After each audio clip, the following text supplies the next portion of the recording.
Stop scrolling for 1 second because if you're planning to clean your engine bay this weekend, what I'm about to tell you could save you from a $500 mistake. I'm not exaggerating. I did everything right, or at least I thought I did. I washed my engine bay until it looked showroom ready, and 48 hours later, my car was sitting in a mechanic's shop with a check engine light on and an idle that wouldn't stop bouncing. No crash, no accident, nothing dramatic. Just soap, water, and a hose. And the scary part? Most car owners are making the exact same mistake right now without even realizing it. So if you've ever grabbed a hose and just started spraying your engine bay without thinking twice, stick around because by the end of this video, you're gonna know exactly what went wrong with mine, and more importantly, how to make sure it never happens to yours. Picture this. You just spent your Saturday morning making your engine bay look like it just rolled out of a dealership showroom. Every surface shining, every hose looking brand new, and you're standing there admiring your work with a cup of coffee in hand, feeling like the king of the driveway. Then 2 days later, check engine light, cars idling rough. And now you're standing in a mechanic's shop watching them shake their head at you because what you thought was a harmless detailing job just turned into a $500 repair bill. Sound crazy? It happened to me. And by the end of this video, you're gonna know exactly what went wrong, how to avoid it, and how to actually clean your engine the right way without turning your Saturday project into a Monday nightmare. So let's back up a little. A few months ago, I decided my engine bay needed some love. It was covered in dust, a little grime here and there, some oily residue near the valve cover. Nothing crazy, but enough that it was bugging me every time I popped the hood. So I did what most of us do. I grabbed a hose, some degreaser, a scrub brush, and I went to town like I was detailing a show car. Here's the thing, though.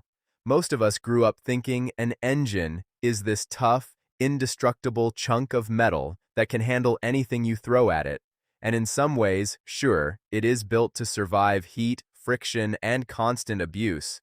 But what a lot of people don't realize is that your engine bay is also home to some of the most sensitive electrical components in your entire vehicle. We're talking sensors, connectors, the alternator, your battery terminals, and on newer cars, entire control modules sitting right out in the open, tucked between hoses and brackets. When I hit that bay with a direct stream of water, I wasn't thinking about any of that. I was just thinking about getting it clean. And that right there was mistake number one. See, water under pressure doesn't just clean the surface. It finds its way into every crevice, every seam, every little gap in a connector housing. And once moisture gets into an electrical connector, it doesn't just dry up and disappear.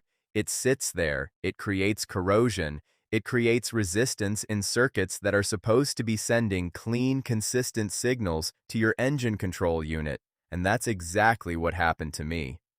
2 days later, my check engine light came on, my idle was surging up and down like the car had a mind of its own, and I had zero clue why, because visually, everything looked perfect.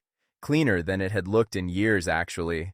I took it to my mechanic expecting something serious, maybe a sensor failure, maybe something with the fuel system. But he plugged it in, pulled the codes, and just looked at me and asked one simple question. Did you wash your engine recently? And that's when it clicked. I had basically waterlogged one of my oxygen sensor connectors, and it was throwing false readings straight to the ECU. Now here's the part that really gets me. This isn't some rare freak accident. This happens to car owners constantly, especially now with more vehicles packed full of sensors and modules than ever before. Whether you're driving a Silverado, a Civic, a Mustang, or a brand new EV, that engine bay is loaded with tech that simply cannot handle direct high-pressure water the way old-school carbureted engines from the 70s and 80s could shrug it off. So does that mean you should never clean your engine? Absolutely not. A clean engine bay isn't just about looks. It actually helps you spot leaks faster, keeps belts and hoses from degrading prematurely, and honestly, it just makes working on your car way more enjoyable. The key is doing it the smart way instead of the reckless way I did it. first thing you want to do before you touch a single drop of water is let your engine cool down completely. Cold water hitting hot metal parts can cause cracking, especially around exhaust manifolds. Give it at least an hour after driving. Next, and this is the step I skipped that started this whole mess, cover your sensitive components. We're talking your air intake, your alternator, your battery, and any exposed electrical connectors. A few plastic bags and some tape go a long way here. It sounds almost too simple, but that 5 minutes of prep work is the difference between a clean engine and a tow truck ride. Once everything's covered, apply a degreaser, but skip the pressure washer entirely. I know it feels satisfying to blast everything with high pressure, but a simple spray bottle or a garden hose on a gentle setting is more than enough. Let the degreaser sit for a few minutes so it can actually break down the grime, then agitate the tough spots with a soft brush. When it's time to rinse, use low pressure and always rinse from a distance, never right up against components. And once you're done, this next step matters way more than people think. Dry everything off.